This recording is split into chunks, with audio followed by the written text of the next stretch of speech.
Assalamualaikum warahmatullahi wabarakatuh. Bagaimana kabar mahasiswa-mahasiswi sekalian? Semoga selalu dalam keadaan sehat walafiat. Semoga eh, materi perkuliahan yang kalian pelajari menjadi ilmu yang barokah dan bermanfaat. Untuk materi kuliah ini yaitu materi kuliah ekonometrika. Materi kuliah ekonometrika ini sendiri itu apa? Jadi sebelum kalian membahas lebih jauh atau mempelajari lebih jauh tentang ekonometrika ini, pertama harus kita tahu bahwa apa itu ekonometrika, kemudian ada ilmu apa saja di dalamnya, sehingga kalian akan lebih mudah untuk mempelajari ilmu ekonometrika. Ya, baik, yang pertama, coba kalian lihat yang ada di slide ini, kira-kira apa yang ada di dalam benak kalian.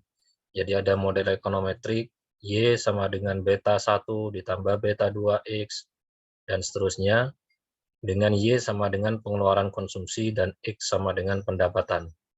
Ini sebagai contoh dalam ekonometrika, bagaimana cara kita menghitung hubungan antara variabel X terhadap variabel Y. Jadi pengeluaran konsumsi itu disebabkan salah satunya dengan adanya variabel pendapatan. Secara teori mungkin kalau pendapatannya kecil, maka pengeluaran konsumsi juga akan kecil. Kalau pendapatannya besar, maka pengeluaran konsumsi yang akan dikeluarkan juga akan semakin besar. Sehingga dibuatlah model ekonometrikanya seperti ini. Nah, dari model inilah nanti akan kita analisis, akan kita olah berdasarkan data yang kita peroleh di lapangan, sehingga menemukan hasil yang akan kita analisis dengan hipotesis yang ada. Baik, kita mulai dulu pertama dari pengertian. Jadi, pengertian ekonometrika pertama kali diperkenalkan pada tahun 1926 oleh seorang ahli pakar ekonomi dan statistika bangsa Norwegia bernama Ragnar Frisch. Ragnar Frisch ini mengenalkan pertama kali pada tahun 1926, walaupun pada dasarnya ilmu ekonometrika ini gabungan dari beberapa ilmu yang ada. Nanti akan kita bahas. Nah, ekonometrika itu berasal dari bahasa Inggris ekonomi dan measure. Ekonomi berarti kegiatan manusia untuk mencukupi kebutuhan melalui usaha pengorbanan sumber daya yang seefisien dan seefektif mungkin untuk memperoleh tujuan yang seoptimal mungkin. Jadi yang perlu digarisbawahi yang pertama, ekonomi yaitu kegiatan manusia untuk mencukupi kebutuhan. Jadi seluruh kegiatan mulai dari bangun tidur sampai tidur lagi, untuk mencukupi kebutuhan sehari-harinya, maka itu dinamakan ekonomi. Melalui apa? Melalui usaha pengorbanan sumber daya yang seefisien dan seefektif mungkin. Artinya sumber daya yang kita ketahui, baik itu sumber daya alam maupun sumber daya manusia yang ada, kita korbankan seefisien dan seefektif mungkin. Artinya pengorbanannya ini, bagaimana modal yang kita punya atau sumber daya yang ada kita keluarkan seminimal mungkin. Untuk apa? Untuk memperoleh tujuan yang seoptimal mungkin.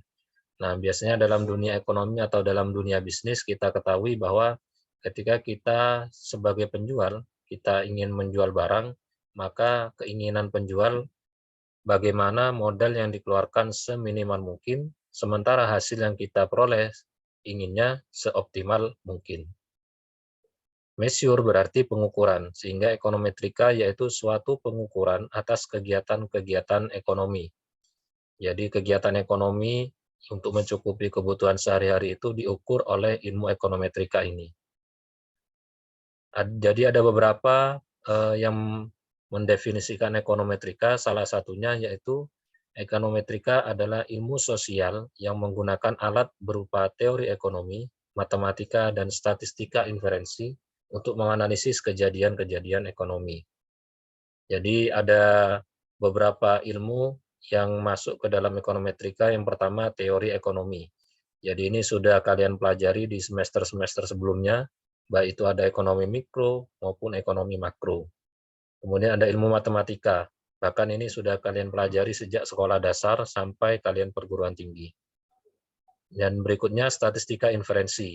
Apa itu statistika inferensi? Nanti akan kita bahas di slide setelah ini. Jadi untuk menganalisis kejadian-kejadian ekonomi. Jadi ketiga ilmu ini digabungkan kemudian untuk memprediksi, untuk meramalkan kejadian ekonomi berikutnya dengan ilmu ekonometrika ini. Ilmu-ilmu ekonometrika ini ada beberapa yang mencakup, yaitu yang pertama ada ilmu ekonomi. Ilmu ekonomi itu ada dua, ekonomi mikro dan ekonomi makro. Ekonomi mikro yaitu ilmu ekonomi yang mempelajari ekonomi secara individual, secara masing-masing individu. Kalau ekonomi makro, ilmu ekonomi yang mempelajari pelaku ekonomi secara agregat, secara umum, secara keseluruhan. Jadi ruang lingkupnya mikro itu lebih kecil dibandingkan makro. Dan ini sudah kalian pelajari, tidak perlu kita bahas lebih dalam, hanya sekedar merefreshing saja bahwa ilmu ekonometrika ada ekonomi mikro dan ekonomi makro.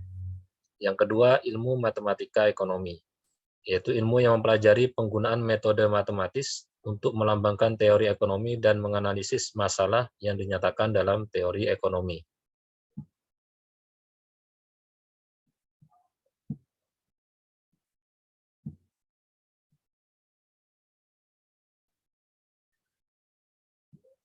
Sebentar.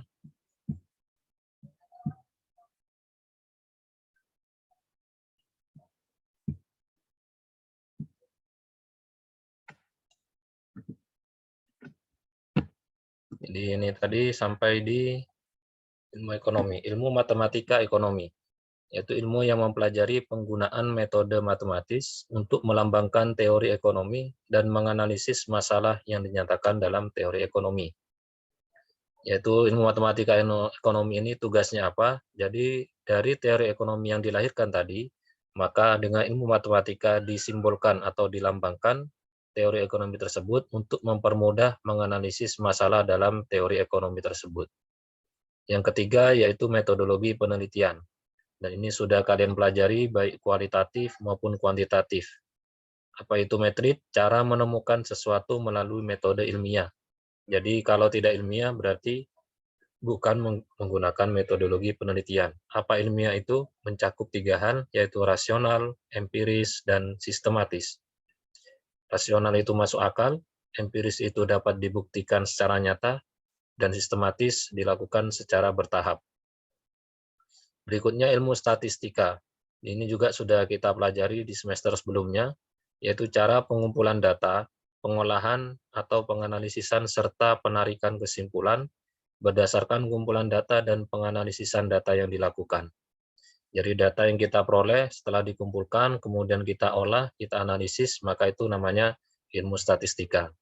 Walaupun ilmu statistika ini lanjutan dari ilmu matematika, baik itu matematika ekonomi ataupun matematika bisnis.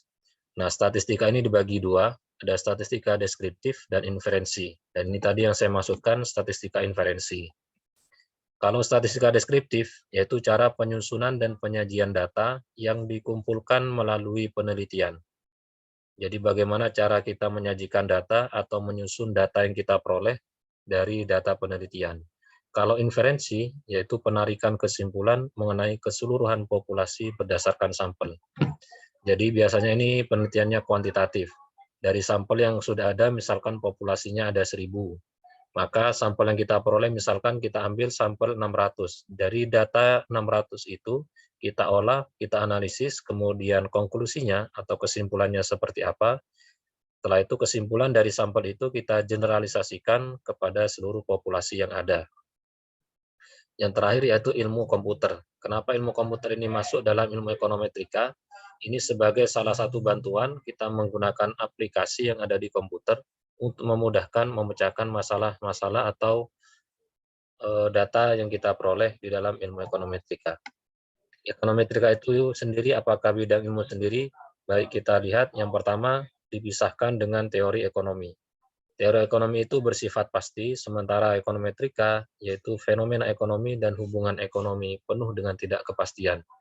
Jadi ini menggabungkan kalau teori ekonomi itu tidak pasti, bersifat pasti, sementara ekonometrika tidak kepastian.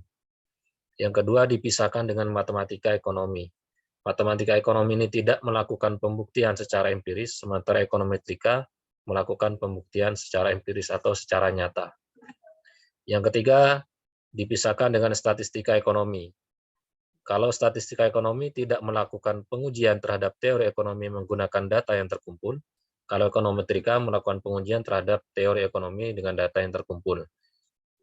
Keempat, dipisahkan dengan statistika matematik, yaitu pengukuran atas dasar percobaan atau eksperimen, sementara ekonometrika menggunakan data yang tidak dapat dikendalikan secara langsung. Jadi keempat bidang ilmu inilah yang menjembatani, kemudian lahirlah ilmu ekonometrika. Itu ada ilmu teori ekonomi, matematika ekonomi, statistika ekonomi, dan statistika matematika.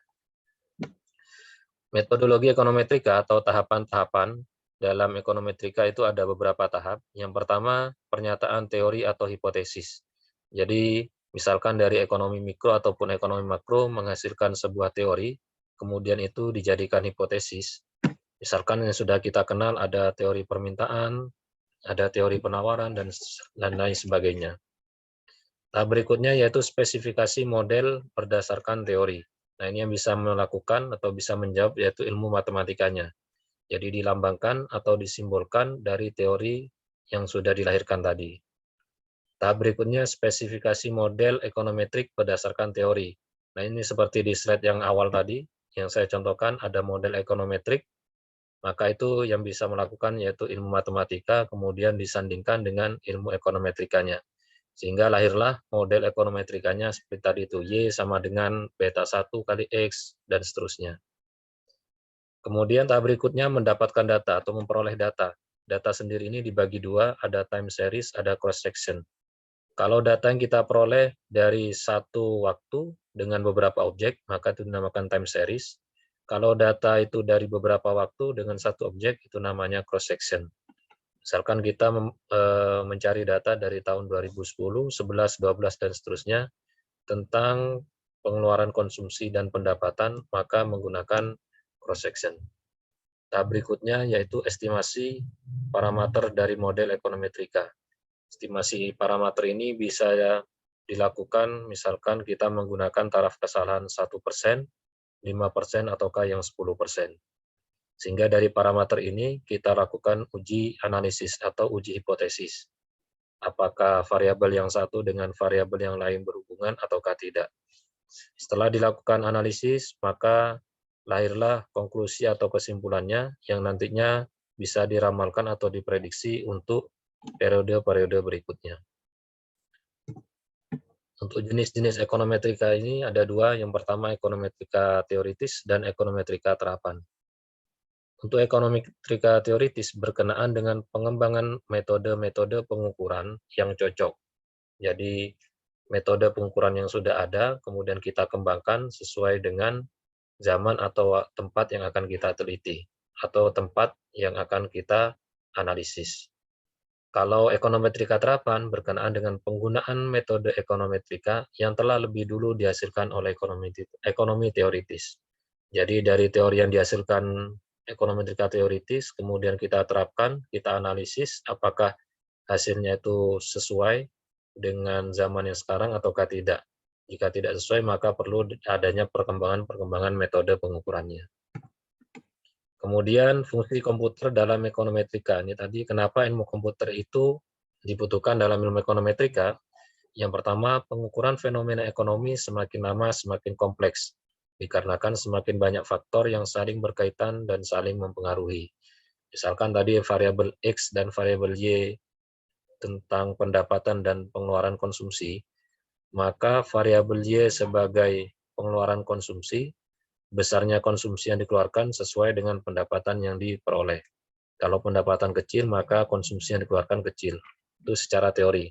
Namun, semakin lama semakin kompleks, artinya besarnya konsumsi yang dikeluarkan itu tidak hanya berdasarkan atau disebabkan oleh pendapatan saja. Misalkan dari jumlah anggota keluarga, yang dulunya misalkan hanya 2 orang, suami istri, kemudian punya anak 1, 2, 3, dan seterusnya, maka konsumsi yang dikeluarkan akan semakin banyak.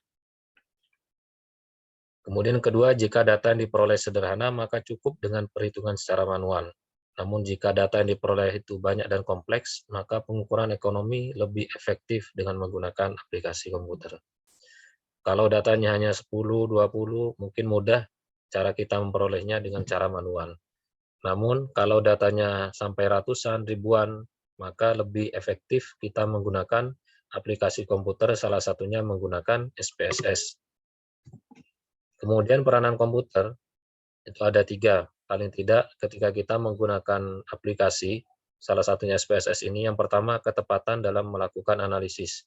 Jadi berapa banyak pun data yang akan kita olah, maka hasilnya pun akan tepat. Beda halnya dengan secara manual, ketika tahap 1, 2 benar, tahap 3 keliru, maka kita akan mengulang lagi ke tahap yang lebih awal lagi. Yang kedua, kecepatan dalam melakukan analisis. Jadi waktu yang kita butuhkan lebih cepat dibandingkan kita melakukan secara manual. Yang ketiga, memecahkan permasalahan yang kompleks dan berulang. Artinya data yang kita peroleh sebanyak apapun, kemudian kita melakukan penelitian dengan data yang banyak juga, maka akan lebih mudah. Mungkin ini yang dapat saya sampaikan untuk materi pertama tentang perkenalan ekonometrika itu sendiri. Selebihnya kita bisa diskusikan di grup masing-masing kelas, baik mahasiswa maupun mahasiswi. Untuk link absen nanti akan saya sampaikan di grup.